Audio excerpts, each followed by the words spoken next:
నమస్తే, welcome to BRK health. నేను మీ కిషోర్. ప్రస్తుతం మన దగ్గర అయితే డాక్టర్ సుబ్రహ్మణ్యం గారు అయితే ఉన్నారు. ఇతను ఆయుర్వేదిక్ యొక్క స్పెషలిస్ట్. నమస్కారం సార్. నమస్తే అండి. సార్, ఇప్పుడు మనం చూసుకుంటే చాలా మంది పిల్లల్లో గ్రోత్ తగ్గిపోతుంది. దానికి కారణం ఏమంటారు? గ్రోత్ తగ్గిపోవడం అని అంటే ఇప్పుడు వాళ్ళ తల్లిదండ్రులు హెల్తీగా ఉన్నారా? తల్లిదండ్రులు హెల్తీగా ఉంటే పుట్టే పిల్లలు కూడా హెల్తీగా ఉంటారు. ముందు తల్లిదండ్రులే హెల్తీగా ఉండడం లేదు, వాళ్ళకే సమస్యలు ఉంటున్నాయి. వాళ్ళకు ఇంకోటి ఏంటంటే ఇప్పుడు లేట్ వయసులో పెళ్లిళ్ళు చేసుకుంటున్నారు.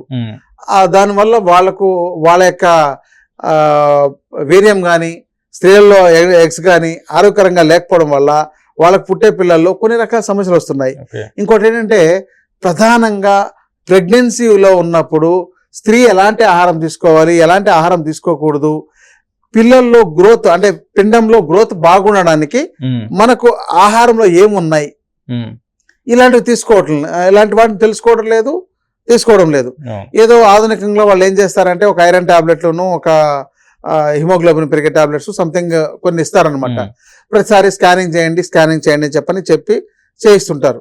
అక్కడ చూసి ఆ షేప్లు కానీ లేకపోతే ఆ స్కానింగ్ లో ఏదైతే రిపోర్ట్స్ వస్తుందో దాన్ని బేస్ చేసుకుంటున్నారు. కానీ ముందు పిండంలో అంటే బేబీ హెల్తీగా పెరగడానికి తగిన జాగ్రత్తలు కానీ ఆర్గాన్స్ సక్రమంగా పెరగడానికి తగిన జాగ్రత్తలు కానీ తీసుకోవట్లేదు. ఇంకోటి ఏంటంటే దీనికి ప్రధానంగా చెప్పేది ఆయుర్వేదంలో మాస చికిత్స అని ఉంది.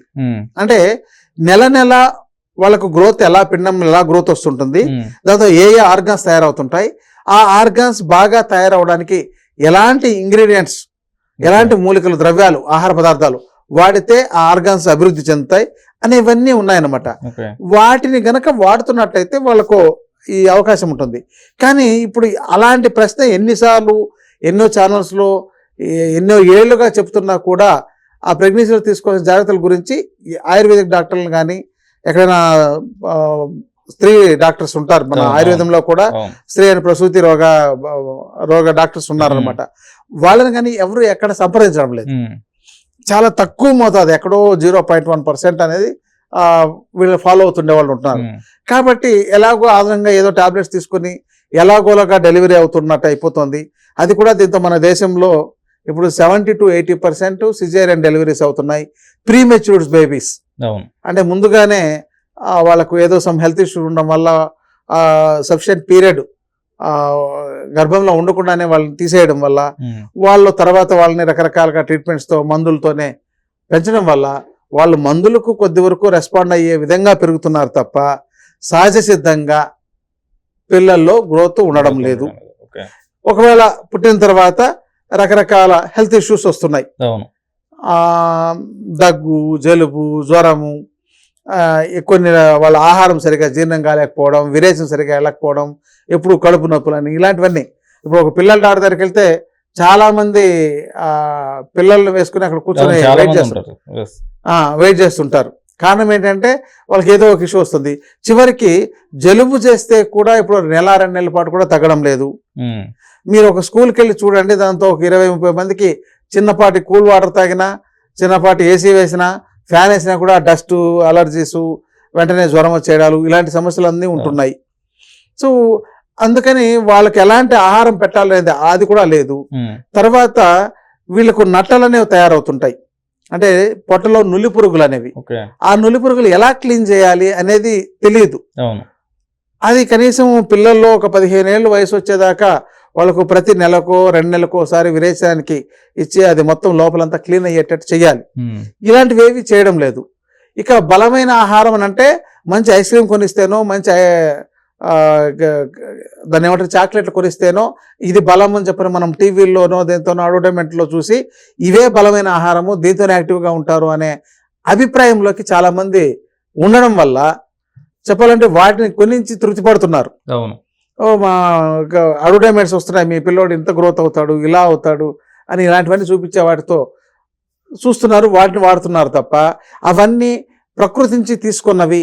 మరి ఆ ప్రకృతిలో తీసుకున్నవి నేచురల్గా మనం అలాగే తీసుకుంటే ఇంకా చాలా బాగుంటారు కదా అన్న నాలెడ్జ్ చాలా మందికి తక్కువ ఉండడం వల్ల ఆ నేచురల్గా దొరికే వాటిని అంటే గింజధాన్యాలు కానీ, ఆకుకూరలు కానీ, కూరగాయలు కానీ, డ్రై ఫ్రూట్స్ కానీ, పళ్ళు కానీ ఇలాంటివి నేచురల్గా ఇవ్వకపోవడం వల్ల వాళ్ళల్లో సరైన గ్రోత్ కూడా రావడం లేదు.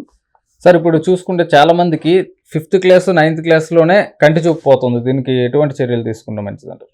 అది పోషకాహార లోపం అండి మెయిన్గా. అంటే ప్రెగ్నెన్సీలోనే పోషకాహార లోపం. రెండవది మీకు ఒక రీసెర్చ్లో ఎవరికైతే సిజేరియన్ చేసి ఆ పిల్లల్ని బయటకు తీస్తున్నారో వాళ్ళల్లో 80% కంటి దోషాలు వచ్చే అవకాశాలు ఉన్నాయని ఒక రీసెర్చ్లో తేలింది. అంటే మీరు చూడండి, ఆ యొక్క డెలివరీ అయ్యేది ఎవరికైతే సిజేరియన్ డెలివరీస్ చేశారో వాళ్ళలో కనీసం 50% వాళ్ళకు కళ్ళజోళ్ళు అవసరం అవుతున్నాయి. కారణం ఏంటంటే ఇప్పుడు గర్భసంచిలో ఎంతకాలం బేబీ ఉండాలి, 40 వారాలు ఫుల్గా ఉండి పూర్తి ఆ యొక్క 9 మాసాలు కంప్లీట్ చేసుకొని 10వ మాసంలోకి వచ్చిన తర్వాత సహజ సిద్ధంగా డెలివరీ అయితే వాళ్ళకు ఆ సమస్యలు వచ్చే అవకాశాలు తక్కువగా ఉన్నాయి. ఒక్కరోజు ఆలస్యమైన అంటే ఒక్కరోజు ముందుగా తీసేసిన ఆ లోపం అనేది తప్పనిసరిగా ఆ పిల్లల్లో ఉంటుంది. ఓకే, కొంతమంది నెల తక్కువలో కూడా పుట్టిన చాలా హెల్తీగా ఉంటారు, దానికి కారణం అంటే ఆ తర్వాత వాళ్ళు తీసుకున్న పోషకాహారం కావచ్చు, వాళ్ళ యొక్క జీవన విధానం కావచ్చు, వాళ్ళు పాటించిన విధానాలతో ఉంటారు తప్ప ఈ యొక్క డెలివరీ అనేది అంటే వాళ్ళకు ప్రసవం జరగాల్సింది అనేది కంప్లీట్గా మనకు ఆ 40 నెలలు కంప్లీట్ అయిన తర్వాతనే ప్రసవం జరిగితే అది సహజ సిద్ధంగా జరిగితే చాలా వరకు బాగుంటుంది. ఇంకా కొన్ని కంట్రీస్లో అంటే నేను వేరే కంట్రీస్ నుంచి వచ్చే వాళ్ళు మా దగ్గరకు వచ్చే పేషెంట్లో అడిగితే నేచురల్గా డెలివరీ అయ్యేటట్టు వాళ్ళు చాలా ప్రయత్నం చేస్తున్నారండి.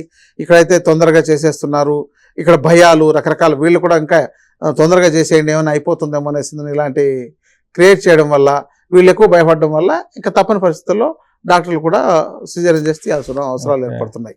సార్ ఇప్పుడు చిన్నపిల్లల్లో చాలా మందికి పుట్టగానే పోలియో వ్యాధులు ఇలాంటివి వస్తుంటాయి. ఇప్పుడు పోలియో లేదండి, మాక్సిమం అది పోలియో వైరస్ని ఇప్పుడు మన టీకాలు వేసిందో చాలా వరకు దాన్ని తగ్గించారు.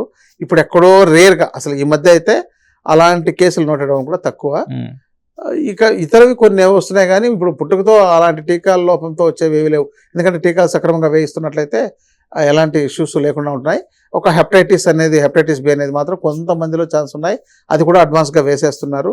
సో అలాంటి అవకాశాలు మరుగుజ్జు పిల్లల్లో కూడా ఉంటుంది కదా సార్, దానిలో కూడా ఏదైనా ప్రాబ్లమా? వీళ్ళు ఇవన్నీ ఎక్కడో తక్కువ ఉంటుందండి, ఎక్కడో మనకు అది వాటి యొక్క 0.012% ఉంటున్నాయి తప్ప మిగతాది ఇంకా ఫిట్నెస్ సక్రమంగా లేకపోవడం, హెల్తీగా లేకపోవడం, ఇంకోటి పొల్యూషన్ కూడా ప్రభావం, సిటీల్లో పెరిగే పిల్లల్లో పొల్యూషన్ యొక్క ప్రభావం కూడా వాళ్ళ యొక్క గ్రోత్ మీద ఎఫెక్ట్ చూపెడుతోంది. ఓకే, తీసుకున్న ఆహారం బట్టి ఉంటది అంటారు. అవును, అసలు ఆహారం కూడా సక్రమంగా జీర్ణం కాలేని వాళ్ళు ఉన్నారు. పిల్లవాడికి బతిమలాడి ఎన్ని చందమామలు చూపెట్టి తినబెట్టాల్సి వస్తుందో.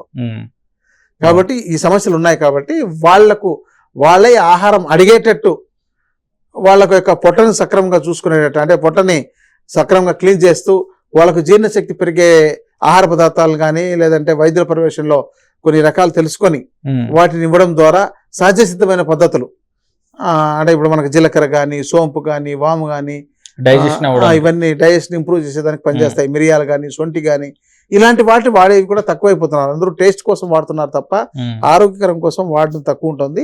వాటి మీద అవగాహన పెంచుకుని వాళ్ళకు రోజు కొంత ఆహారంతో మోతాదులు ఇవ్వడం ద్వారా వాళ్ళకి మంచి జీర్ణం జరిగి మంచి ఆరోగ్యకరంగా తయారయ్యేదానికి అవకాశాలు ఉన్నాయి. Okay, thank you sir. పిల్లల్లో ఆరోగ్య సమస్యల్ని ఎలా ఎదుర్కోవాలో చాలా బాగా వివరించి చెప్పారు.